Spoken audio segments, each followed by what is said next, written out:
Cod fishing has been at the heart of Newfoundland's heritage for many years. The industry was so popular that cod symbols could be found on all kinds of items. As seen in the picture on the right, we see a picture of a cod on a postal stamp. The cod fishing industry was all of Newfoundland's economic and cultural background for many years. A history behind cod fishing. Cod fishing had been carried out at a very minor level for centuries. However, the first time cod fishing was ever carried out on a large scale was immediately after the European discovery of the North American continent in 1492. The first ever minor level of cod fishing was done by the Beothuk. Now you're probably wondering who the Beothuks were. They were the natives of Newfoundland. The Beothuk relied on fish as their main food supply for many years. Once the British and French made their settlements on the coast of where the Beothuks lived, they were forced to move inland. Because they were deprived of their main food source, the Beothuks eventually became extinct. 15th and 16th century cod fishing. After John Cabot's voyage in 1497, news came back about the fishing in Newfoundland. John Cabot's crew reported that the sea is so full of fish that they can not only be taken with nets but with fishing baskets. They also reported that there are cod shoals so thick by shore that we are hardly able to row our boats through them. By 1620 there were approximately 300 fishing boats that worked off the Grand Banks. During the start of the 16th century, fishermen from England, France, Spain, and Portugal found that the best places to fish was directly off the waters of Newfoundland. They would sail out with their big ships and fish off the Grand Banks, only returning to shore on various occasions. The French, Spanish, and Portuguese fishermen always tended to fish off the Grand Banks and on some of the other banks out to sea.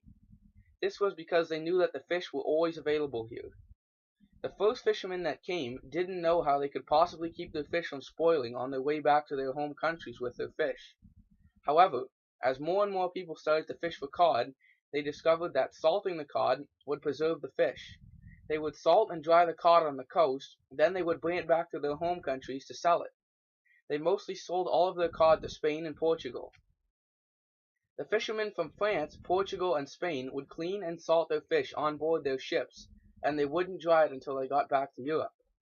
By salting the fish, they were able to preserve the fish and keep the bugs out of the fish until they got back to their home country where they would sell the fish. However, the English fishermen did it a whole different way. The English fishermen fished at different places and prepared their fish differently. The fishermen from England would fish inshore, where there was large amounts of fish that could only be found during migration. However, they could only find the fish at these places during certain times of the year. The English fishermen used small boats and returned to shore each day with their catch. They salted their fish in a different way than the fishermen from France, Spain, and Portugal. They came up with a way of light salting, washing, and drying the fish on shore. This way of preserving the fish rapidly became very popular. This was because the fish would stay edible for many years when it was prepared this way. The Great Depression years. During the years of the Great Depression, the cod fishery started to see all their profits disappear. Between 1929 and 1936, Newfoundland's fish exports dropped from 16 million to just 7.3 million. This was because all the people who were buying fish couldn't buy anymore because money was very scarce. Even throughout the best times of the cod fishery and the Great Depression, Newfoundland fishermen still find it very hard to make ends meet. Many fishermen became very desperate as the cod fishing industry tumbled throughout the 1930s. Many fishermen were in debt to different merchants who they could loan their fishing gear from. Some fishermen went so deep into debt that merchants would no longer give them any more supplies on credit. Most fishermen weren't able to buy their own supplies to fish with, so they worked for merchants. The merchants would provide fishermen with equipment and pay for the fishermen to catch them fish. Because of the Great Depression, it was very hard for any fishermen to find employment. If they weren't able to find employment in the fishing industry, then they would find it very hard to find any other place to work. In the coastal cities of Newfoundland, the fishing industry was the only way that most men made money. So if merchants wouldn't lend them fishing gear to go fishing, or they couldn't find employment at fish plants, then it would be very hard for them to find any other kinds of work. The fishery collapse. In the mid-1900s, around 1950, factory and commercial fishing with new fishing trawlers began. Fishing trawlers such as the Fairtroy, that was 280 feet long and weighed 2,600 gross tons, had modernized the fishing industry. The cod industry had peaked in 1668 at 810,000 tons of fish caught in that year alone. This number was 3 times more than the highest yearly catch achieved before the super trawlers came. Between the years of 1647 and 1750, there were approximately 8 million tons of cod caught. And when the super trawlers started fishing for cod in Newfoundland, they captured approximately 8 million tons of cod in just 15 years. The cod industry collapsed entirely in the early 1990s. This is believed to be contributed to overfishing, greed, and lack of oversight. Everybody thought that the cod supplies would never run out and they could fish for cod in Newfoundland as long as they wanted to. This is exactly what led to overfishing. They never thought about stopping to fish for a while in order to let the stocks replenish. They had lack of foresight, which also led to the cod stocks eventually being very depleted. The fishing moratorium is set. The Canadian government imposed a moratorium on the cod fishery of Newfoundland on July 2, 1992. This closure of cod fishing ended 500 years of successful fishing activity in Newfoundland. Because decades of overfishing had occurred, cod stocks had depleted. The Canadian government hoped that the moratorium would allow the cod species to rebuild themselves.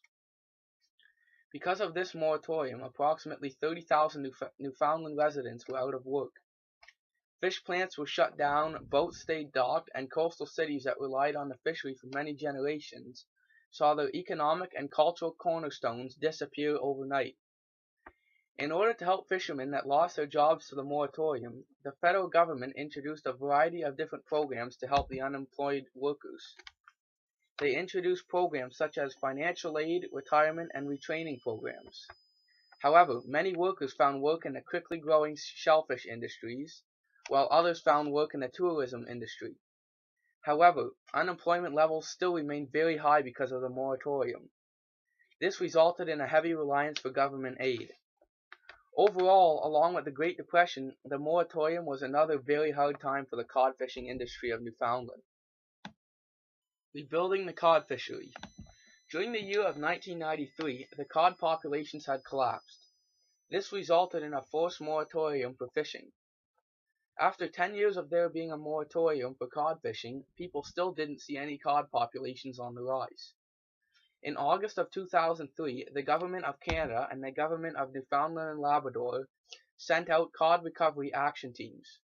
These teams' responsibilities was to go out and develop a stock recovery and long-term management strategy for cod stocks in Newfoundland. Their results for their testings came back negative. They weren't noticing any huge growth in the cod stocks at all. Many people thought that this may have been because the ecosystems hadn't changed at all, or maybe their food source was being completely eaten. However, by 2011 it appeared that the cod fishery was appearing again in its same abundance. However, the number of cod was increasing very slowly. In today's day, there are many different organizations that are working very hard to bring the cod stocks to what they used to be decades before overfishing and lack of foresight. Thank you for viewing my presentation. I hope you enjoyed it.